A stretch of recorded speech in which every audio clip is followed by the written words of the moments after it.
Okay, this is probably not the best way to do it. I wrote this up originally for a website called Repeater Builder, but they wouldn't publish it because it didn't follow suit with their protocols, I guess. So, read. You will see how to fix an IFR COM120A if you have a power supply problem like I have. Power supply problems seem to be common with these units due to the electrolytic capacitors leaking. This is part of the power supply. That's K1 and K2. If you had problems with those before not making contact, you can push on them and it would work, and let go and the machine would go dead, and vice versa and such. K1 and K2 could be reversed, it doesn't matter. If you have an IFR and you take it apart to this level, all of the designators for all of the components are printed on a silk screening for each circuit board that you're going to see here.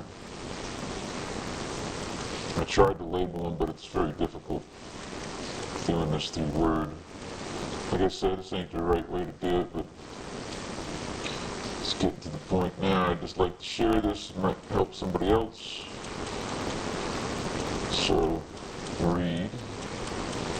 And I'll just add some comments to some of these pictures as I come down to them.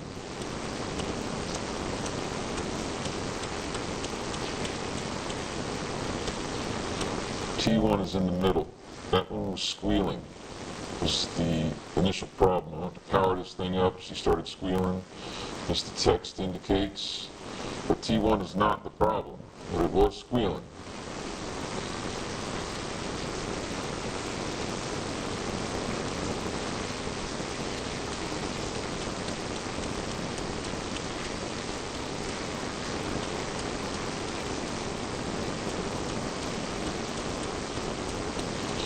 Alright, on this board here, you will see electrolytic capacitors. They look like little cans. I have asterisks by each one. There's one off to the far right of the board that's not in the picture. You need to replace all of them that are on this board. This is the, I think this is the digital tray board.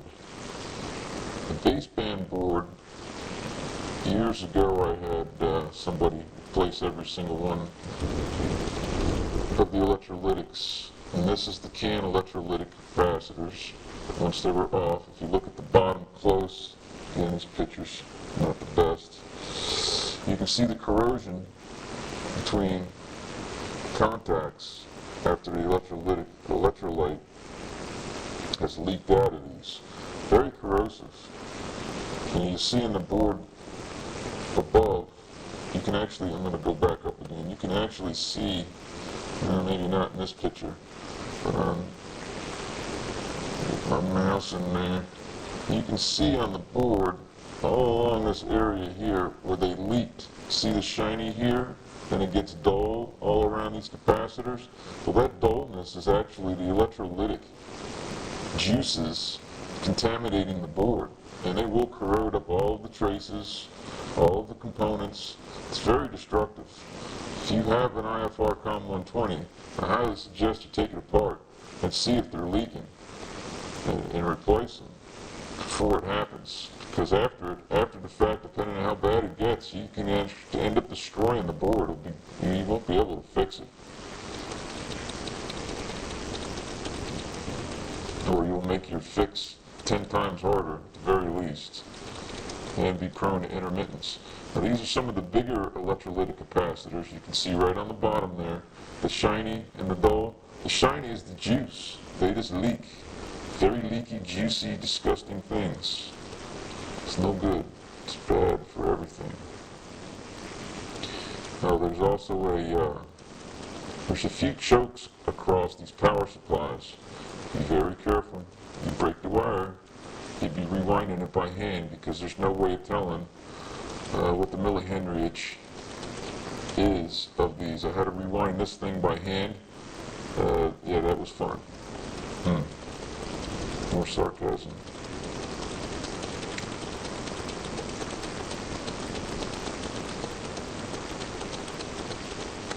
Gonna have to make up connectors here to, once you take the power supply all apart,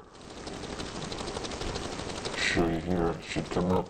These are the jumpers I made.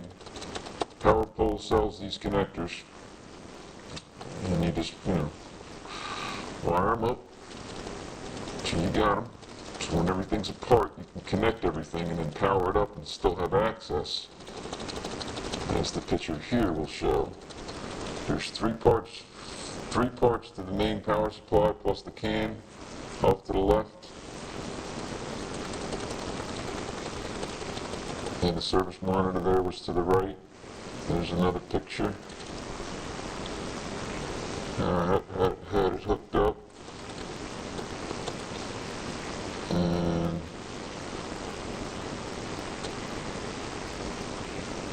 another picture, another angle. Wow, I probably went too fast for the reading of all that, huh? Let me go back up. Make sure you read the text. Informative stuff.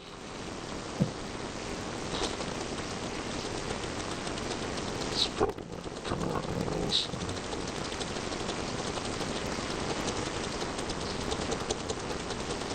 Just pause your video if I'm going too fast, obviously. Okay. This board here is where I was testing all my voltages and where I had lost a few. It's been a while now. I don't remember which ones I lost, but I don't know if you can even see my mouse. You want to measure across this capacitor. Find a good ground somewhere. This bar down here is a good ground. It's a heat sink for these regulators, but this capacitor, you got a voltage here, you got a voltage here, you got a voltage right there. I believe you got the voltage there on the bottom of this one, or maybe it's on the top side. It's probably on the positive sides of the capacitor, except for one of them. I believe this cap over here on the right is a negative voltage. So you got mainly positive voltages and then one negative voltage that runs this service monitor. But again, on the text, all of the capacitor values, C1, C17, or whatever the hell they are, they're written on the board like you would normally find in any silkscreen electronic board. So again, if you got it apart to this level, following the text here shouldn't be too bad. I'm going to get that squared in. These are the voltages I had found across these. These are the correct voltages that are supposed to be there. If they're missing, there's your negative 10 volts. Your service monitor is not going to work. Being that there's no schematics out there that I could find, this should help somebody who's got the wherewithal to get this thing down to this level. If you have component level repair abilities, it shouldn't be that big a deal. Just this little bit of information, as lame as I have presented it here, should help somebody out drastically. It would have helped me out. So there you go.